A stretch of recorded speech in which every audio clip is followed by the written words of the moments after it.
I'm not able to cover everything, but we're going to cover some stuff, okay? But here's what I want you guys to start thinking about, all right? So skeptics, if you ever talk to a skeptic or hear them online, things like that, what you're going to find is that a lot of them are going to ask you for 100% certain truth. Now, the problem with 100% scientific proof is that when it comes to science, there's no such thing as 100% scientific truth. All scientific knowledge, right, is just based on data that's collected. It's based on evidence that's collected, okay? And so when we're talking about scientific proof, there's never 100% on anything. Science constantly changes depending on the evidence and the data that's collected, okay?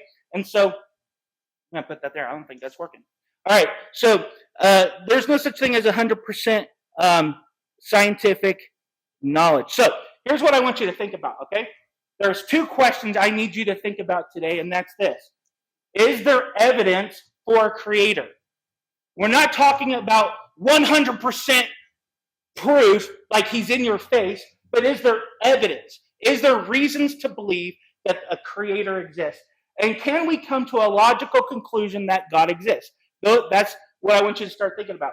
And then the second important question that the panel hopefully can cover as well is, what implications does a creator have on my life? If a creator exists, what does that mean for us? All right? And so I want you to start thinking about that as we kind of get into this session, okay? And the answer is yes, there is evidence for our creator. And we're going to look at a couple of arguments this morning on evidence for a creator. The first one comes from an argument from design, a fine-tuned universe.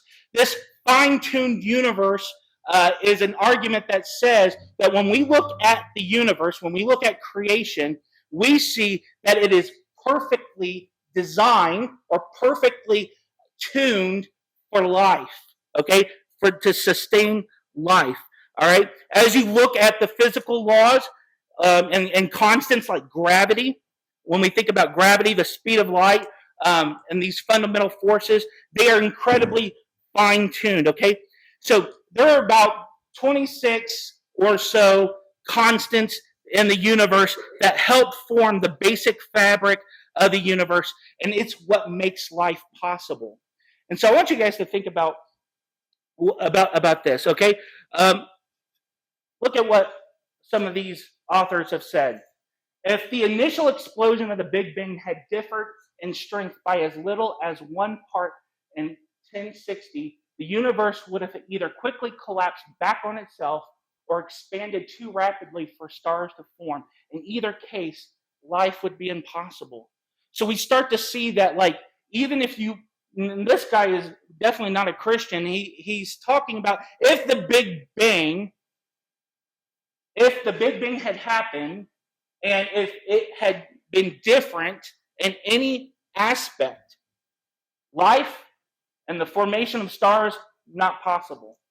Calculations indicate that if the strong nuclear force, the force that binds protons and neutrons together in an atom, had been stronger or weaker by as little as 5%, life would be impossible. And then also calculations show that if gravity had been stronger or weaker by 1 part in 10 to the 40th power, then life-sustaining stars like the sun could not exist. So here's what we're saying. These are just 3 things that we look at. But guess what? There are millions, if not billions, of other things in creation that we can look at to say, if this had changed but a fraction, life would be impossible. Life would be impossible. In fact, listen to what this agnostic physicist, and he's a Nobel Prize winner, he once wrote this. How surprising it is that the laws of nature and the initial conditions of the universe allow the existence of beings that could observe it. Life as we know it would be impossible if the various physical quantities had slightly different values. This guy's not a believer, but he even acknowledges that the universe is so well put together, so finely tuned that if just one thing was out of place, life as we know it would not exist. And so we look at evidence like this. If the universe is finely tuned, who did it? Have you ever looked at a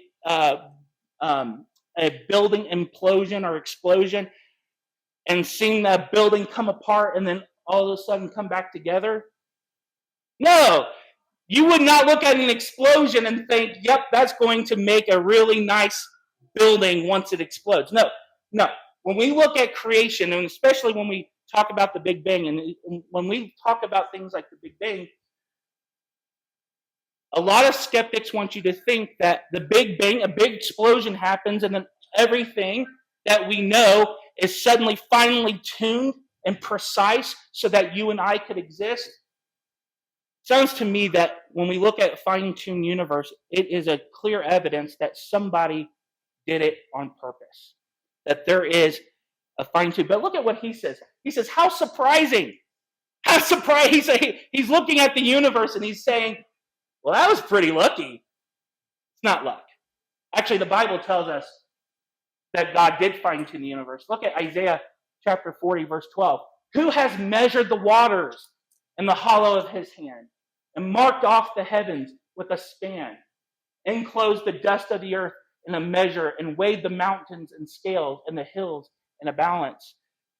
Isaiah is simply observing that, how I've highlighted it for you, Isaiah is simply observing that God didn't just create the universe and set it into motion.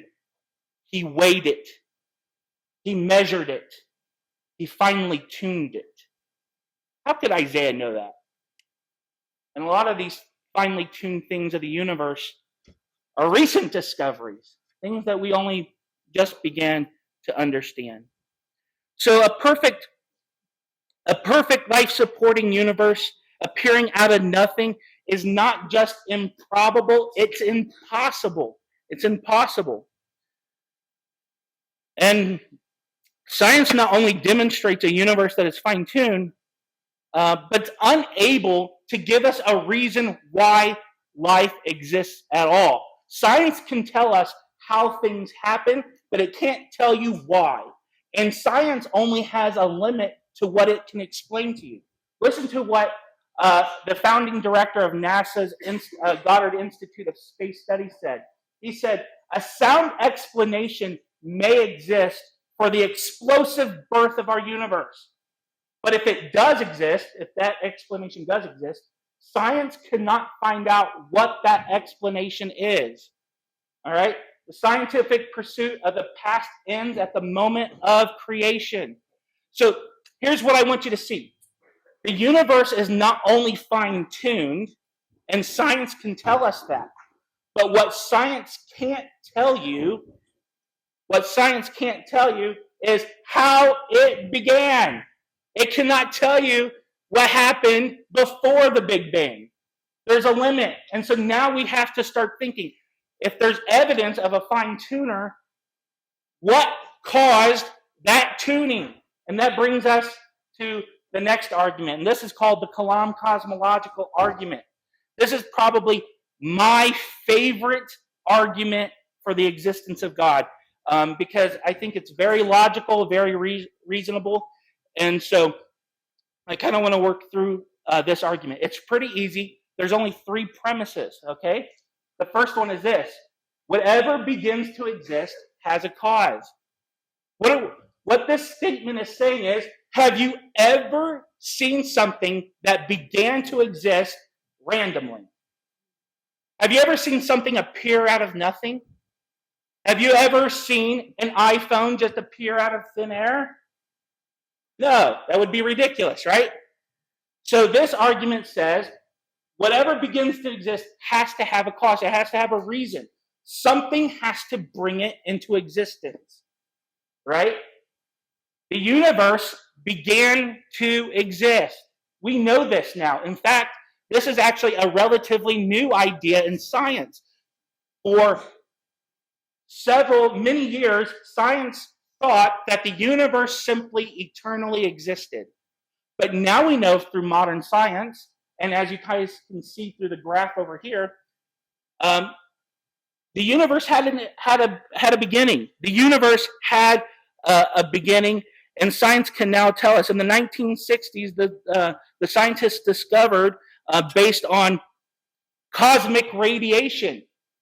So evolutionists, skeptics, everyone has to explain not only how the universe came to be, but what caused it. What caused it? How can science tell us what caused the universe? Well, science has a limit, but here's what we know. Whatever begins to exist has a cause. The universe began to exist. And here's the third thing. Therefore, the universe has a cause. This is important. Everybody, whether you're a Christian or a skeptic, you have to agree. Something started the universe. Right? Something did. Whether you believe it's God or the Big Bang or whatever happened before the Big Bang, you think that something caused the universe. But here's where the cosmological argument can help us. All right? We have to consider, what is that cause?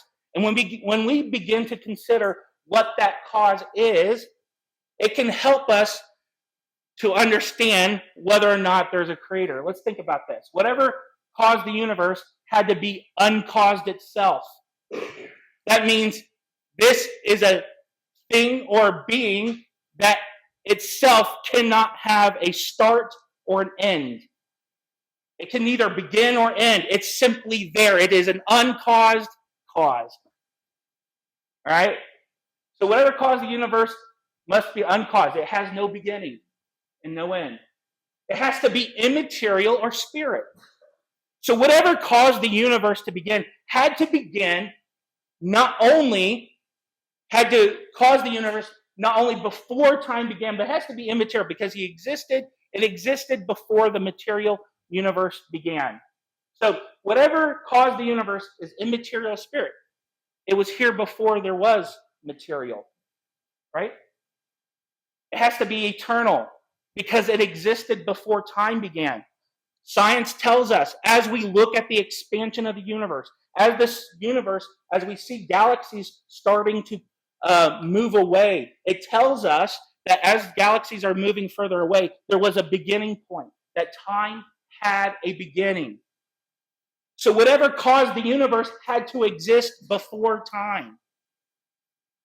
Think about that. It had to be all-powerful. Whatever caused the universe had to have the power, the capacity to be able to create material things. It had to be able to create out of nothing. It had to be able to exist uncaused in eternity. This is an all-powerful being, an all-powerful cause. Next, it had to be wise. Remember, we talked about a fine-tuned universe. So whatever caused the universe wasn't a dummy, right?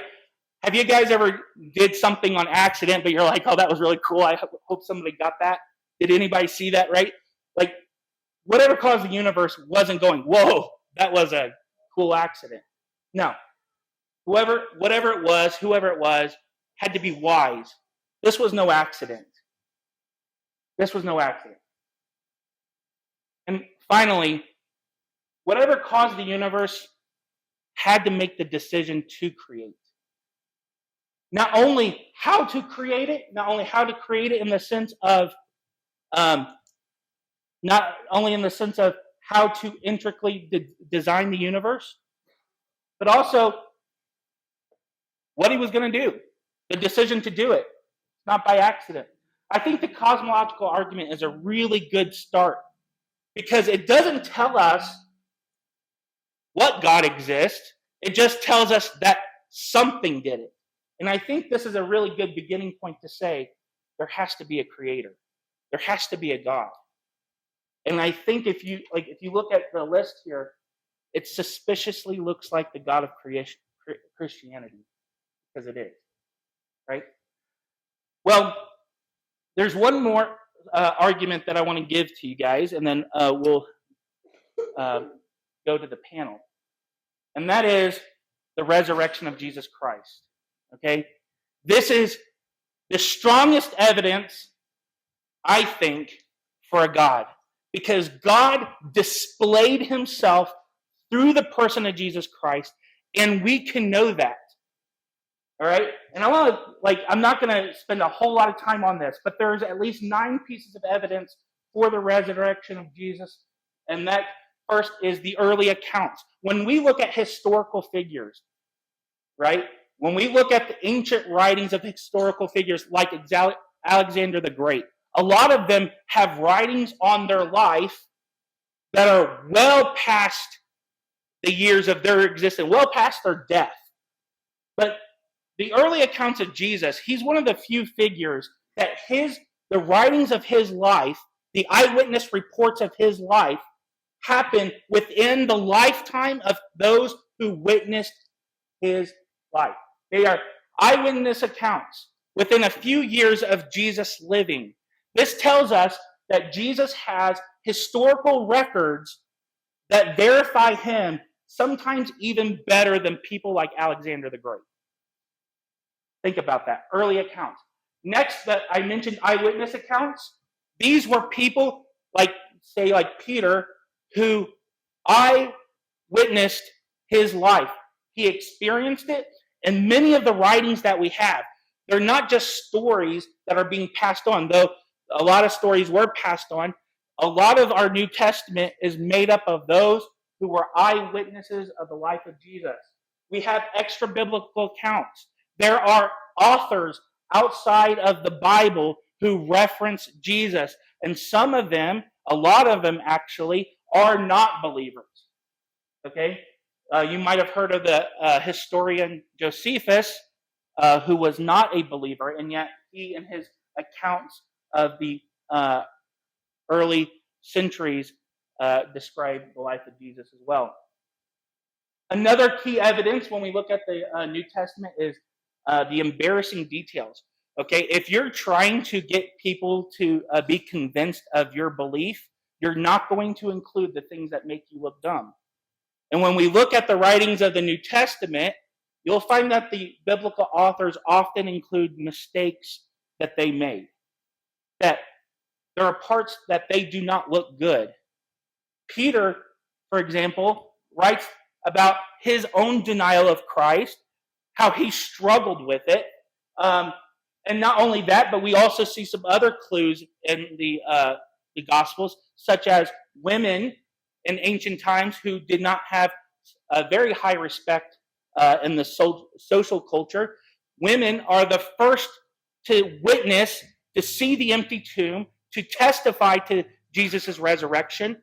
And by most accounts in the ancient world, you wouldn't take very seriously the account of a woman. Yet the biblical writers don't care about that, because apparently what the women saw was true, right? We have the testimony from enemies. See, it's one thing for followers of Jesus to say that Jesus rose from the dead. It's another thing when your enemies agree with it. And what we find in the Bible and what we find in the historical evidence is that the people that disagreed with Jesus, who wanted him crucified, all agree his tomb was empty. And that was bad for them because they tried to stop it.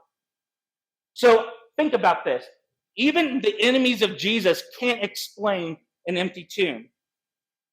All right? And by the way, the empty tomb is a big one, right? It's the key evidence. It's the key evidence. All right?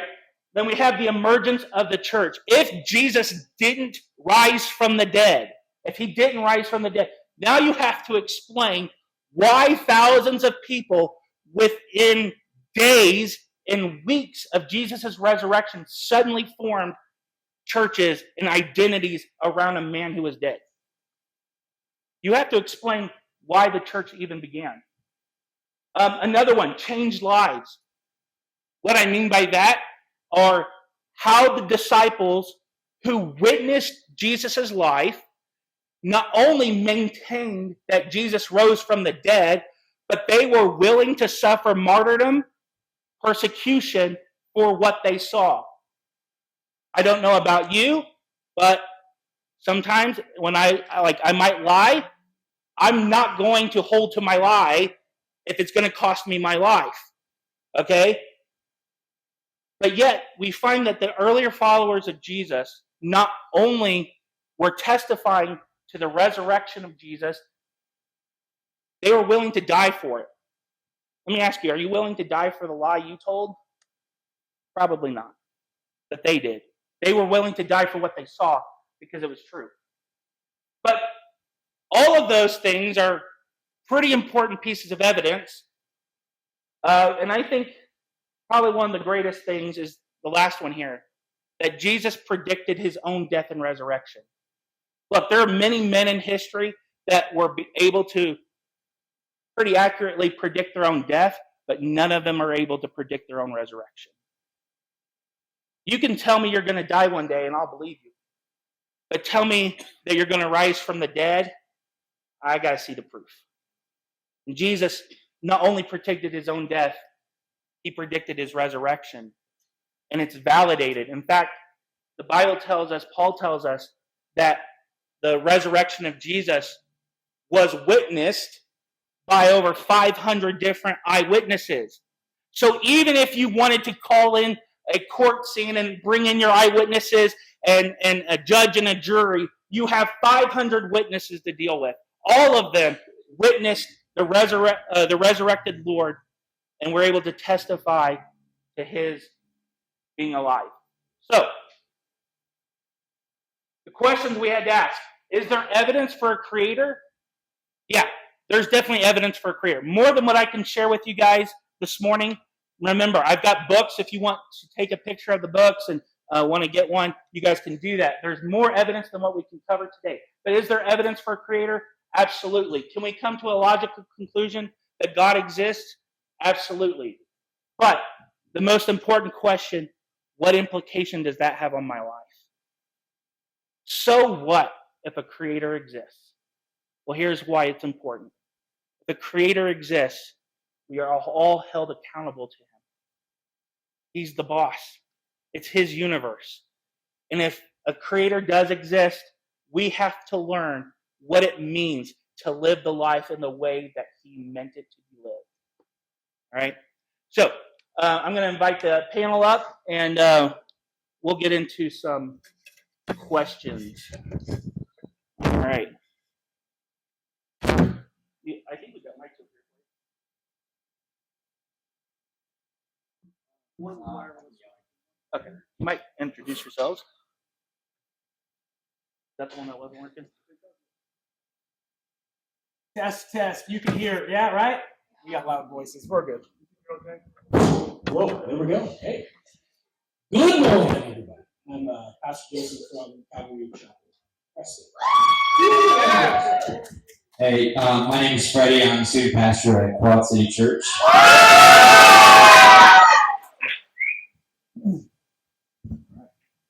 So, first of all, I just want to say very good message, and it should stir in your guys' hearts and minds some pretty good questions. That's actually what we're here for. You guys, are your hearts stirred up with any really cool questions? Go ahead and raise your hand, and we will be willing to answer. Yes? I've had this question in my mind quite a few months now. It's kind of scary for me.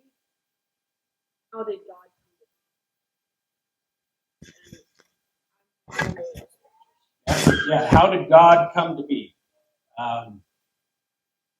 Well, Psalm 90, verses 1 and 2, you hear I would write that down, Psalm 90. Actually, I can give you quite a few verses.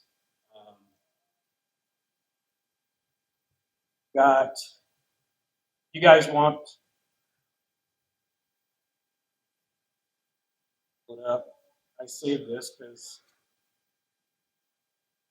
and as I'm looking them up, if you guys want to chime in, you can add some more. Deuteronomy 33:27. Here's a little trick for all of you guys. If somebody's spouting out a bunch of verses, sometimes you forget. Write down the chapter and verse first, and you'll remember the book later. Okay? That's a technique, a little tact. Chapter 33, verse 27, Deuteronomy. 1 Timothy 1:17. Revelation 1:8. And I mentioned Psalm 90, verses 1 and 2, primarily verse 2. Okay? Really good question. All of those verses in Scripture, obviously, the Bible doesn't go to prove the existence of God. It assumes He already exists. In Romans chapter 1, verse 20, the Apostle Paul writes regarding creation alone speaks of His existence, therefore we were without excuse. The evidence is among us the fact that we have a mind. Logos, because logos exists, the word, the spoken word. There's mind. God is there. But your question is, who created God, or how did God come to be? As our brother Titus shared. Go for it. Yeah, so remember we talked about whatever caused the universe itself has to be uncaused. God, by definition, can't have a beginning or end, right? And so when we look at the universe, even if you don't believe in God, okay, and you believe in the just natural world, there's no God, you still have to believe that, there has to be something that exists outside of this in order to cause it, okay? So God, by definition, is uncaused, has no beginning. No one created God.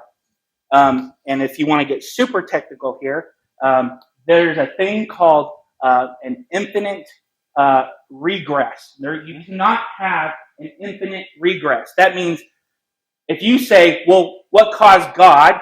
Then you have to go, well, what caused that cause? And then what caused that cause? And what caused that cause?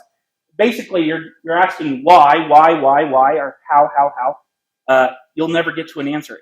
And it's impossible. It's impossible to have an infinite number of regression. And so when we talk about God, there has to be an uncaused beginning, right? An uncaused cause. I would add to that it's a great question, but you're also trying to, by asking that question, trying to put God into a box that our minds just cannot comprehend, right? You can tell me, well, I know where my dad came from. He came from my grandpa. I know where my grandpa came from. Trace that lineage. And we can't humanize God, because God is not human. God don't got no legs, feet. He is a divine being in heaven who created everything, was always, and always will be. And we have to believe and trust that God is the God of the universe who created everything, and He will give us the information we need, and He won't tell us what we don't need to know, right? So I love this pastor that I used to listen to, but he explained like this, like explaining heaven is like trying to explain the internet to an ant, right? Like trying to explain heaven to our human minds, our very limited human minds, and trying to understand what God and all His beauty is like, and all His holiness, and what He is truly like. It's like trying to explain the internet to an ant. We just can't comprehend it. Our brains couldn't handle it. So God just gives us what we need, and we got to believe that He's the one true creator of everything and anything that you ever see. Any other questions yet?